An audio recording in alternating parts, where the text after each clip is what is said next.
क्या आप भी अमीर बनना चाहते हैं? आप भी यह चाहते हैं कि आप इस दुनिया की सभी चीज़ों का आनंद ले सकें, आपको कभी भी पैसों की कोई किल्लत ना हो? तो आइए एक कहानी सुनते हैं, जिसे सुनने के बाद आप अपने पैसों को लेकर इतने परिपक्व हो जाएंगे कि आपको कभी भी पैसों के बारे में चिंता नहीं होगी। 2000 ईसा पूर्व अरब के रेगिस्तान के पास एक सभ्यता की शुरुआत हुई, जिसे बेबीलोन की सभ्यता कहा जाता है। इस बेबीलोन नामक स्थान पर विश्व विजेता सिकंदर की मृत्यु हुई थी।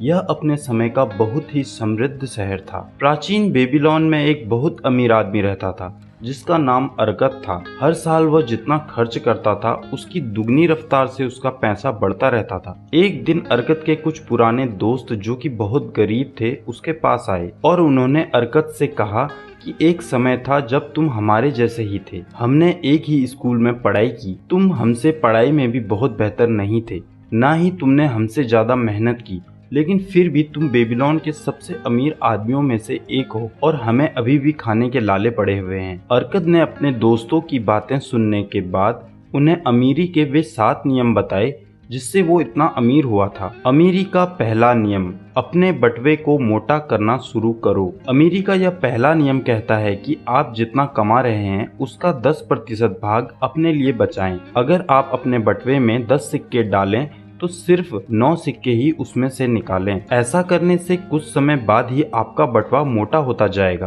अब आप यह सोच रहे होंगे कि एक आदमी जिसकी कमाई उसके खर्च के लिए ही पूरी नहीं पड़ रही, वह अपनी कमाई का 10% हिस्सा कैसे बचा सकता है? इसका जवाब हमें अमीरी के दूसरे नियम से मिलता है। अमीरी का दूसरा नियम, अपने खर्च पर नियंत्रण करना। सभी लोगों की कमाई एक जैसी नहीं होती, सभी लोगों का खर्चा भी एक समान नहीं होता है, फिर भी सभी लोगों के पास पैसों की कमी रहती है। क्या आपने सोचा है कि जिसकी कमाई ज्यादा है, वह भी अपने पैसे को लेकर कम कमाई वाले इंसान जितना ही चिंतित क्यों है? ज्यादातर लोगों में एक समस्या है कि उनका खर्च उनकी कमाई के साथ बढ़ता जाता है, जब तक वह इसे रोकने की कोशिश न करे। जरूरी खर्च और इच्छाएं अलग अलग चीजें हैं। घर की जरूरत, फोन की जरूरत, गाड़ी की जरूरत, भोजन की जरूरत, कपड़े की जरूरत, यह सब हमारी जरूरतें हैं। इनके बिना आपका जीवन जीना कठिन हो सकता है। लेकिन पड़ोसी से बड़ा घर, दोस्तों से महंगा फोन, रिश्तेदारों को दिखाने के लिए बड़ी गाड़ी और रोज रेस्टोरेंट में खाना खाना, बहुत महंगे कपड़े, यह सब आपकी इच्छाएं हैं। इनके बिना भी आप एक खुशहाल जीवन जी सकते हैं। तो अगर आप एक लिस्ट बनाएं जिसमें आप अपनी जरूरतों की चीजें लिखें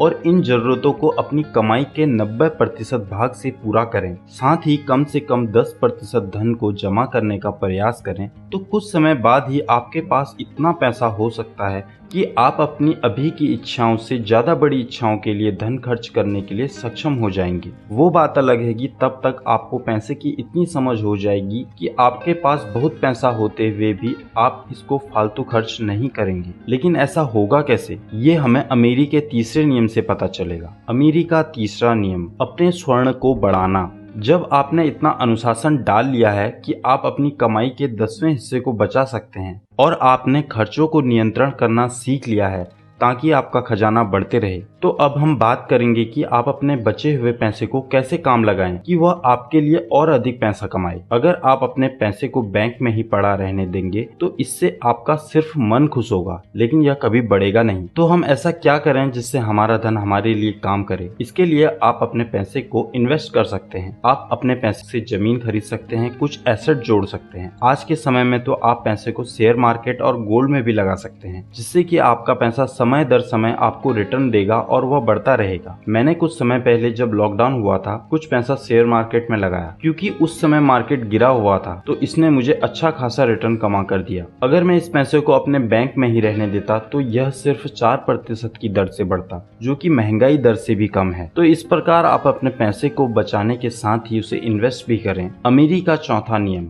अपने खजाने को नुकसान से बचाएं। बेबीलोन शहर इतना समृद्ध इस वजह से बना था क्योंकि उसने अपने चारों ओर एक बहुत बड़ी पत्थर की दीवार बना रखी थी, जिस वजह से वह हमेशा शत्रु आक्रमणकारियों के आक्रमण से बचा रहता था। निवेश का पहला सिद्धांत है मूलधन की रक्षा करना। अगर आप अपना पैसा ऐसी जगह पर लगाते हैं जहां मुनाफा बहुत अधिक है तो रिस्क भी अधिक होगा, लेकिन अगर आप अपने लगाए हुए धन को ही खो देंगे तो आप कहां से मुनाफा कमाएंगे। तो शुरुआत में हमने यह कोशिश करनी चाहिए कि हम अपना धन ऐसी जगह पर लगाएं जहां पर उसमें रिस्क की संभावना कम से कम हो। अपने पैसे को कहीं पर भी निवेश करने से पहले आप अपना ज्ञान बढ़ाएं, जरूरी जानकारियां प्राप्त करें, ऐसे लोगों से सलाह लें जो विश्वसनीय हो और जो आपको अच्छी राय दे सकें। बिना सोचे समझे अपना पैसा कहीं पर भी निवेश करने से बचें। मैंने शेयर मार्केट में पैसा लगाने से पहले उसके बारे में अच्छे से जाना समझा, तभी जाकर मैं अपना पैसा बढ़ा पाया। अमीरी का 5वां नियम, अपने आवास को लाभदायक निवेश में बदलें। अगर आप ऊपर दिए हुए 4 नियमों का पालन करते हैं तो आपके पास एक अच्छा खासा धन जमा होने लग जाएगा। उसके बाद आपने इस 5वें नियम का पालन करना है। इसके अनुसार हमें अपने परिवार को एक अच्छे आवास में रखना चाहिए। आप जितने पैसे में अपने मकान मालिक को किराया दे रहे हैं उतने में आप एक मकान खरीद सकते हैं और किस्तों में मकान का कर्ज चुका सकते हैं, जिससे आपके परिवार को एक खुशहाल जीवन भी मिलेगा और साथ ही आपका घर भी जुड़ जाएगा। अमीरी का 6वां नियम, भविष्य की आमदनी निश्चित करें। इस नियम के अनुसार अर्कत कहता है कि आपको अपने कुछ धन को ऐसी जगह भी निवेश करना चाहिए जो आपको भविष्य में धन कमा कर दे। जैसे कि आप एक भवन पर निवेश कर सकते हैं जो भविष्य में आपको किराए के रूप में आपके जीवन यापन के लिए कुछ धन देता रहेगा, और इसके साथ ही आप टर्म इंश्योरेंस जैसी स्कीमों में अपना पैसा लगा सकते हैं जो कि आपके भविष्य को सुरक्षित रखता है, जिससे कि भविष्य में अगर आपके साथ कुछ हो जाता है तो आपके परिवार को जीवन यापन के लिए कुछ धन मिलता रहेगा या एकमुश्त धन प्राप्त होगा। इस 6ठे नियम का मूल अर्थ यह है कि हमें अपने बटवे से कुछ धन ऐसी जगह पर खर्च करना चाहिए जो हमारे बुढ़ापे और परिवार की सुरक्षा के लिए काम में आए। अमीरी का 7वां नियम,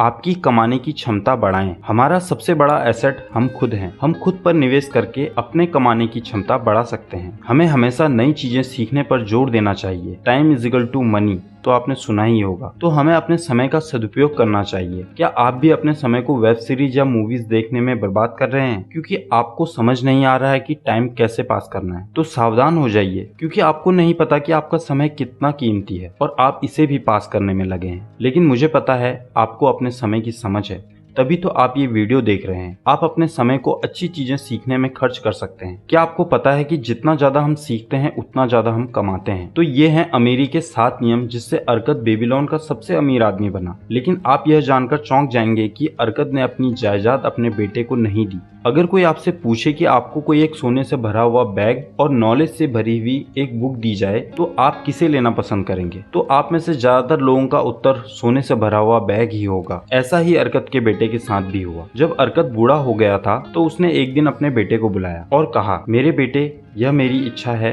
कि तुम मेरी जायदाद के मालिक बनो, लेकिन पहले तुम्हें सिद्ध करना होगा कि तुम इसके लायक हो या नहीं। इसलिए मैं चाहता हूँ कि तुम दुनिया में जाओ और यह दिखाओ कि तुम सोना कमा सकते हो। ऐसा कहते हुए अर्कत ने अपने बेटे को 2 चीजें दी। एक था सोने से भरा हुआ बैग और दूसरा था एक लेटर जिस पर सोने के 5 नियम लिखे हुए थे। अर्कत ने अपने बेटे नामासिर को यह दोनों चीजें देते हुए 10 साल बाद वापस आने को कहा और कहा कि अगर तुम 10 साल बाद अपने को योग्य साबित कर सकोगे तो मैं तुम्हें अपनी जायदाद का वारिस बनाऊंगा। अगर तुम ऐसा नहीं कर पाए तो मैं ये सारी जायदाद मंदिरों को दान कर दूंगा। अर्कत का बेटा नामासिर सोने से भरा हुआ बैग और लेटर लेकर चल दिया। उसको रास्ते में कुछ व्यापारी मिले जो उसके दोस्त बन गए। उन्होंने उससे कहा कि हम पैसे को एक रेस के घोड़े पर लगाते हैं जो कि बहुत ही तेज दौड़ता है और वह पक्का जीतेगा, जिससे हमारा पैसा दुगना हो जाएगा। जैसे कि नामासिर को अभी पैसे की कुछ समझ नहीं थी, उसने अपना पैसा उस घोड़े पर लगा दिया और वह घोड़ा रेस में हार गया। दरअसल वह लुटेरों की चाल में फंस गया था। वे घोड़े के मालिक से मिले हुए थे, जिससे कि नामासिर का पैसा डूब गया।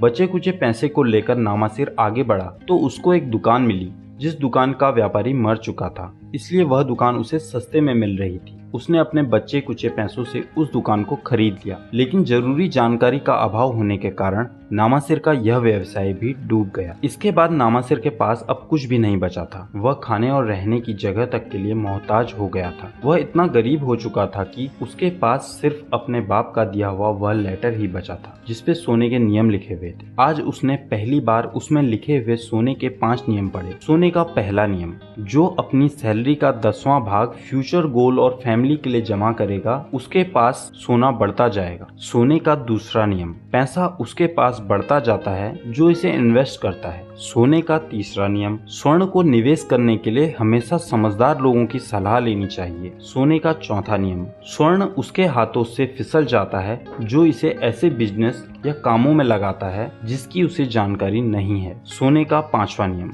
सोना उस इंसान से दूर भागता है जो इसे नामुमकिन कमाई के साधनों में लगाता है। अगर आप सोचते हैं कि आपका पैसा 2 दिन में डबल हो जाएगा तो आपका पैसा जल्दी ही डूबने वाला है। सोने के इन 5 नियमों को पढ़कर नामासिर बहुत पछताया कि उसने इसे पहले क्यों नहीं देखा। अब उसने कड़ी मेहनत की।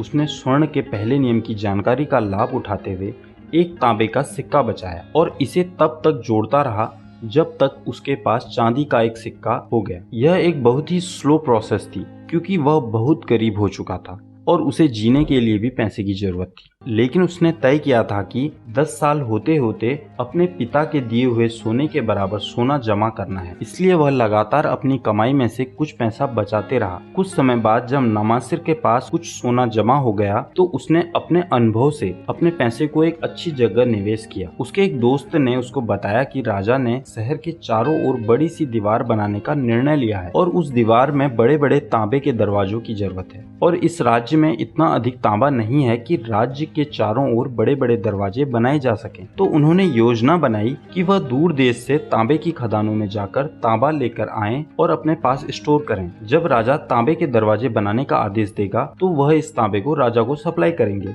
जिससे उनका पैसा बहुत अच्छा धन कमा कर देगा। और अगर राजा ने तांबा नहीं भी खरीदा तो वो इसे मार्केट में बेचकर भी अपना मुनाफा बना ही लेंगे। नामासिर अब समझ चुका था कि धन को कैसे निवेश करना है तो उसने अपना पैसा उनके साथ मिलकर लगाया जिससे वह सफल हुए। इस प्रकार सोने के 5 नियमों का पालन करते हुए नामासिर 10 साल बाद जब अरकत के पास गया तो उसने अरकत के दिए हुए 1 बैग सोने के साथ ही 2 बैग सोना और दिया। इस प्रकार नामासिर ने अपनी योग्यता साबित की जिसके बाद अरकत ने अपनी पूरी जायदाद नामासिर को दे दी। तो दोस्तों ये थी richest man in Babylon book की समरी। यह बुक आपकी पैसों के प्रति समझ विकसित कर देती है। आपको ये बुक जरूर पढ़नी चाहिए। जल्दी से नीचे डिस्क्रिप्शन में दिए गए अमेजोन लिंक में जाकर आप इस बुक को अभी अपनी विश लिस्ट में ऐड कर लें क्योंकि अच्छी चीजों के लिए कभी भी देर नहीं करनी चाहिए। मैं आपको बधाई और धन्यवाद देना चाहूंगा कि आपने अपना समय एक नॉलेजेबल वीडियो के ऊपर खर्च किया। नहीं तो आप भी औसत लोगों की तरह दूसरे फालतू वीडियो देख सकते थे। अपने ज्ञान को बढ़ाने के लिए